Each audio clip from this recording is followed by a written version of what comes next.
RCB ने announce कर दिया है लुंगी एनगिडी का रिप्लेसमेंट ब्लेसिंग मुजरब्बा ने जिम्बाब्वे के फास्ट बॉलर होंगे लुंगी एनगिडी के रिप्लेसमेंट। एनगिडी अवेलेबल रहेंगे आरसीबी कैंप में 26 मई तक। उसके बाद में वो चले जाएंगे डब्ल्यूटीसी की तैयारी करने अपने साउथ अफ्रीकन टीम के साथ, तब रिप्लेस करेंगे ब्लेसिंग मुजरब्बानी एनगिडी को। 75 लाख में ये डील हुई है। आरसीबी और आईपीएल दोनों ने पोस्ट कर दिया है कि वो रिप्लेसमेंट अनाउंस हो चुके हैं, लेकिन यहाँ पे गौर करने वाली बात यह है ना तो अभी तक बेथेल का रिप्लेसमेंट अनाउंस हुआ है, ना ही हेजलवुड का।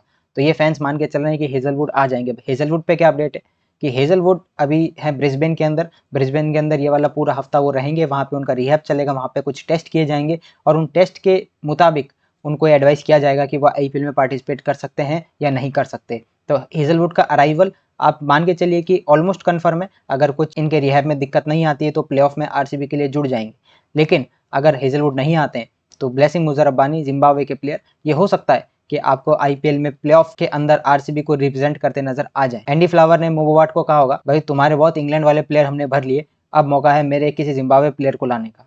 2017 में जिम्बाब्वे के लिए डेब्यू करने वाले ब्लेसिंग मुजरब्बानी काफ़ी प्रोलिफिक फास्ट बॉलर रहे जिम्बाब्वे के लिए। टेस्ट मैचेस, ओडीआईज, टी20 सब में इन्होंने पार्टिसिपेट किया है जिम्बाब्वे की तरफ से। 6 फुट 8 इंच के बॉलर है। तो शुरुआत में तो पावर प्ले के अंदर ये स्विंग भी लाते हैं और बाउंस भी लाते हैं, और डेथ की अगर बात की जाए तो अच्छे यॉर्कर्स और स्लोअर बॉल्स इनके पास। शायद से आप उस हेजलवुड कैटेगरी जिनकी हम बात करते हैं अक्सर, उस प्रीमियर कैटेगरी के बॉलर्स की, वहां पे आप मुजरबानी को जरूर प्लेस नहीं करेंगे, लेकिन कुछ सोच समझ के आरसीबी मैनेजमेंट लाया होगा। हम सब फैंस ऊपर ऊपर सुपरफिशियल तरीके से बातें करते हैं कि नवीन उलक ले आइए, मुस्तफिजुर रहमान ले आइए, ओवरटन, मतलब ऊपर ऊपर से जो नाम आते हैं, जारी जोसेफ तक कुछ लोग चले जाते हैं। तो भाई आरसीबी मैनेजमेंट ने कुछ सोचा है, डीप थिंकिंग करी है। नहीं तो आप देखेंगे आज की तारीख में मयंक अग्रवाल को कौन रिप्लेसमेंट सोचता है, आरसीबी ने सोचा। और एक और चीज फिर से साबित हो गई कि आरसीबी की बातें कभी बाहर नहीं आती। आपने आज से पहले कभी नहीं सुना था कि ब्लेसिंग मुजरब्बानी हो सकते हैं रिप्लेसमेंट। बाकी जो भी टीम्स जो भी रिप्लेसमेंट साइन कर रही है पहले उसकी खबर आ जाती है, लेकिन आरसीबी की कोई खबर बाहर नहीं आती। भली जब देवदत्त बाहर होके मयंक आए वो भी खबर बाहर नहीं हुई, और ना ही ये वाली जो खबर है ये बाहर हुई है। तो आरसीबी की मैनेजमेंट एकदम चुप चुप के काम करती है और बढ़िया काम कर रही है।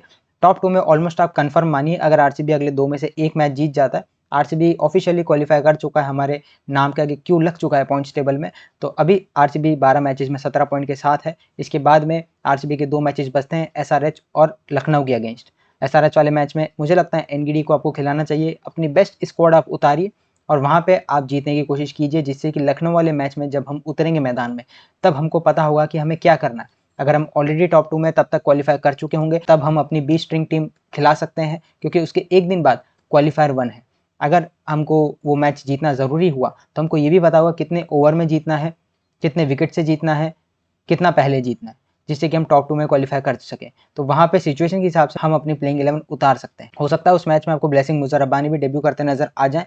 टीम में नुवान थुसारा भी है, तो हो सकता है क्या पता टीम उनको पहले प्रेफर करे मुजरब्बानी से, क्योंकि वो टीम के साथ पहले से जुड़े हुए हैं, और हो सकता है उनको आप आरसीबी का डेब्यू करते देख लें लखनऊ वाले मैच में। मुजरब्बानी के स्टैट्स की बात करें तो 12 टेस्ट मैचेस में 51 विकेट्स हैं इनके, और ओडीआईज की बात करें तो 55 ओडीआईज में 69 विकेट्स। टी20 करियर की इनकी बात की जाए इंक्लूडिंग डोमेस्टिक टी20 और इंटरनेशनल टी20, तो इसमें इन्होंने 70 मैचेस में 78 विकेट्स लिए हैं। आईपीएल में आज तक इन्होंने नहीं खेला है। 2017 में जिम्बाब्वे के लिए डेब्यू किया था, तो करीबन 7-8 साल का अच्छा खासा एक्सपीरियंस इनके पास में है इंटरनेशनल लेवल पे। आरसीबी के ऊपर ज़्यादा बात करने को तो है नहीं इस समय, क्योंकि जो हम इतने दिनों से बात कर रहे हैं उसमें ऐड करने को कुछ मिला नहीं। बारिश की वजह से लगातार बारिश हो रही थी बेंगलुरु में, जिसकी वजह से मैच पूरा नहीं हो पाया था। उसके बाद हमने लाइव करके बताया था किस तरीके से आरसीबी टॉप 2 में जा सकता है। लेकिन आरसीबी के लिए कल जो 2 डिसीजन आए, हालांकि गुजरात के जीतने से आरसीबी पहुंच तो गया क्वालिफायर में, लेकिन इससे हुआ है कि पंजाब और गुजरात दोनों आरसीबी को टक्कर दे सकता है टॉप 2 के लिए।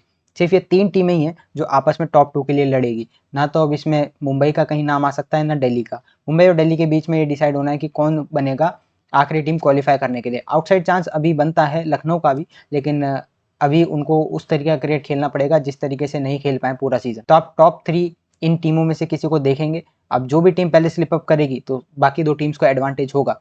जहां आरसीबी को लखनऊ और एसआरएच के खिलाफ खेलना है, तो ये आप मानेंगे कंपैरेटिवली थोड़ी कमजोर टीम्स है। वहीं जो गुजरात और पंजाब के ओपोनेंट रहेंगे उसमें गुजरात को खेलना है लखनऊ और चेन्नई से, और पंजाब के फिक्सचर्स और भी थोड़े कठिन है जिनको खेलना है दिल्ली और मुंबई से।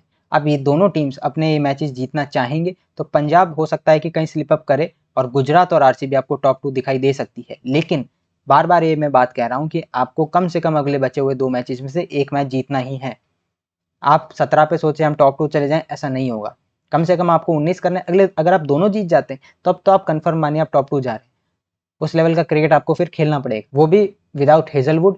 एनगीडी भी लास्ट वाला लीग गेम नहीं खेलेंगे। हालांकि हम किसी एक प्लेयर पे डिपेंडेंट नहीं है, पूरे सीजन हमने देखा है कि विदाउट हेजलवुड भी जब एनगीडी खेले तो चेन्नई वाला मैच हम जीते थे।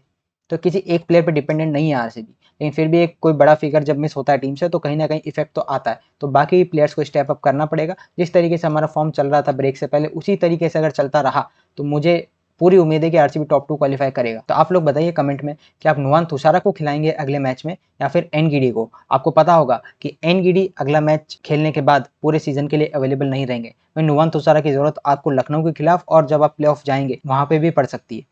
तो बताइए आप कमेंट में आप क्या चाहेंगे। बाकी उसके अलावा मुझे कोई प्लेइंग 11 में चेंज नजर नहीं आता है।